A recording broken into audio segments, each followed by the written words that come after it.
कि आप में या आपके परिवार में अगर कोई भी व्यक्ति बीमार पड़ता है, साधारण बुखार, खांसी, जुकाम या चक्कर आने या सिरदर्द, उल्टी, दस्त लगने से लेकर जो भी लक्षण आपको दिखे, उसके लिए आप सीधा झोला छाप डॉक्टर के पास जाते हैं, जिसके पास कोई डिग्री नहीं होती है। आप सोचते हैं कि प्राइवेट डॉक्टर के पैसे बचाने के लिए या सरकारी अस्पताल में लाइनें लगी हुई हैं, उससे बचने के लिए आप लोग झोला छाप डॉक्टर के पास चले जाते हैं, जिसके पास कोई डिग्री नहीं है। वो झोला छाप डॉक्टर आपको सब तरह की दवाइयां या तो पीस कर या फिर गोलियों का एक ग्रुप बनाकर, जिसमें एंटीबायोटिक भी होती है, पेन किलर भी होता है, जिसमें एंटी फंगल भी होती है, जिसके अंदर स्टेरॉइड भी होते हैं, वो सभी दवाइयां मिक्स करके आप सबको दे देता है कि कोई दवाई तो इसके ऊपर असर करेगी।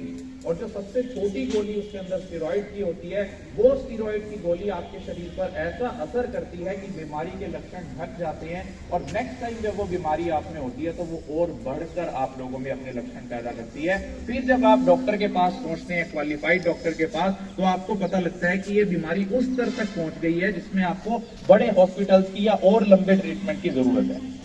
तो आपने हमेशा ध्यान रखना है कि किसी भी झोला छाप डॉक्टर से दवाई नहीं लेनी है, टीका नहीं लगवाना है, शुगर नहीं टेस्ट करानी है। इसका कारण समझिए, कलायत और राजौंद बेल्ट में सबसे ज्यादा काले पीलिए के पेशेंट है हेपेटाइटिस सी के, हेपेटाइटिस बी के।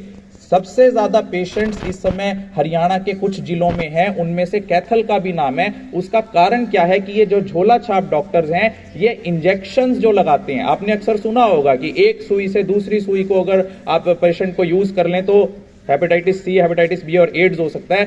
सिर्फ नीडल के यूज से ही नहीं, अगर सिरिंज भी चेंज नहीं किया है, जो पीछे का प्लास्टिक का या कांच का हिस्सा होता है, उसके कारण भी आप लोगों को ये ब्लड से होने वाली जो बीमारियां हैं वो हो सकती हैं। तो पहले तो ये गांठ बांध लो कि आप लोगों ने कोई भी दवाई किसी झोला छाप डॉक्टर से नहीं ली। नंबर 2, हम लोग आजकल तरह तरह की एडिक्शंस में चले गए हैं। चाहे अपने स्ट्रेस या डिप्रेशन को लेकर लगा लो, हम लोग ड्रग्स में चले गए हैं। चाहे वो बीड़ी हो, सिगरेट हो, सिगार हो, तंबाकू हो, गुटखा हो, चैनी हो, खैनी हो, शराब हो, अफीम हो, चिट्टा हो, चरस हो, गांजा हो, amphetamine, cocaine, heroin, LSD, lysergic acid, diethyl amine, इन सभी चीजों का जो हम नशा करने लग गए हैं, इस नशे की लत में अगर एक बार आप पड़ गए तो इसको छुड़ाना बहुत ही मुश्किल हो जाता है। हालांकि हमारे पास सरकारी अस्पताल में ऐसी व्यवस्था है कि हम आपका नशा छुड़वा सकते हैं, आपको इलाज दे सकते हैं मुफ्त में, लेकिन उस नशे की आदत में पड़ना ही क्यों? अब सब कहेंगे कि हम लोगों में से तो कोई नशा नहीं करता है। जो आपके पास ये मोबाइल फोन है, स्मार्टफोन है, इसके अंदर भी जितनी भी एप्लीकेशंस है, चाहे वो व्हाट्सएप हो, स्नैपचैट हो, फेसबुक हो, इंस्टाग्राम हो, जितनी भी एप्लीकेशंस आप घंटों टिकटॉक, यूट्यूब रील्स या फेसबुक रील्स यूज करते हैं, उनका भी मैकेनिज्म ऑफ एक्शन, उनका भी एडिक्शन उसी तरीके से काम करता है जैसे शराब, अफीम, चरस, गांजा, चिट्टा का। तो आप लोगों ने इसका नशा भी नहीं होने देना है अपने अंदर, और फोन का जुडिशियस इस्तेमाल करना है, क्योंकि ये फोन ही है जो हम सबकी कंसंट्रेशन को भंग कर रहा है, डिस्ट्रैक्ट कर रहा है और हमें पढ़ाई से हटा रहा है। और आपके पास तो ये एज है, अभी तो आप लोगों को घर वाले मोबाइल देते नहीं होंगे। शहर के तो हर बच्चे के हाथ में मोबाइल है।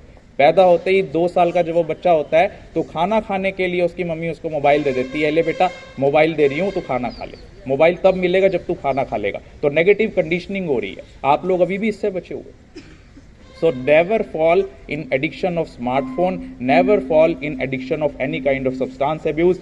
अगर आपके परिवार में किसी को मिर्गी के दौरे आते हैं, चक्कर आते हैं, सिर दर्द होते हैं, भूलने की बीमारी है, कोई बच्चा डम्ब है, बोल नहीं पा रहा है, देर से बोलना सीख रहा है, ऑटिज्म है उसको, ज्यादा शरारतें करता है, attention deficit hyper activity disorder है उसको, या आपके परिवार में या आपके दोस्तों में, समाज में, रिश्तेदार में कोई नशा कर रहा है, तो हमारे सरकारी अस्पताल कैथल में मुफ्त बिल्कुल उसका नशे का इलाज किया जाता है। चाहे दवाइयां हो, परामर्श